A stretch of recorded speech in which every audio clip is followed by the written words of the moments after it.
cash flow wise, what's the difference between wholesaling and rehabbing? Let's say you don't have any money. Wholesaling is probably your best route because, how do you get in rehab and you don't have any money? Unless you're going to partner with somebody. If you learn the game of rehabbing, maybe you can convince somebody to bring in the money and you do all the work, and you guys can flip properties together, right? So you do all the hustling, all the running up and down. You're doing all that. You're putting in what's called sweat equity, right? Because you're sweating, You're putting in that work, and the other person's going to bring in the money, and then you guys can flip a property together. So I guess you can do that. You can bring in a partner.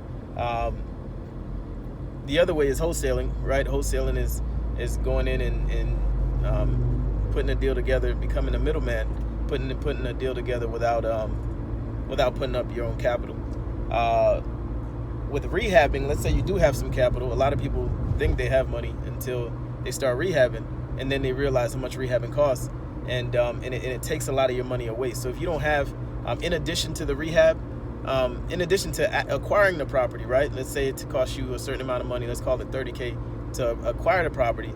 You're going to also need money to rehab the property, right? So, let's say you put 30, 40K down, 50K down, whatever, to buy the property, and then you're going to need to rehab the property. So you have to have a good estimate on what it's going to cost to rehab it. Let's say it costs another 30K to rehab. Well, you can't just have that amount of money in your account because you got to live the rest of your life. You got other things you got to do. So what happens is, if you get into that property, and let's say you don't know what you're doing. I mean, even if you do know what you're doing, you can get stuck. Certain things happen where you can get stuck, where you're trying to resell it. Maybe the appraisal comes in low. Maybe the property doesn't sell right away. Anything can happen, and over time you start getting more and more experience of what may or may not happen. But basically, what I'm trying to say is, it takes up a lot of your money, and then you still have to make those hard money payments. You still have to do certain things. You still have to live your life. You kind of, you got your lifestyle, whatever you're doing. So it can really take your money away. So, there's a joke that says, don't let a real estate guy take you to dinner. Why? Because he doesn't ever have any cash on him or something like that.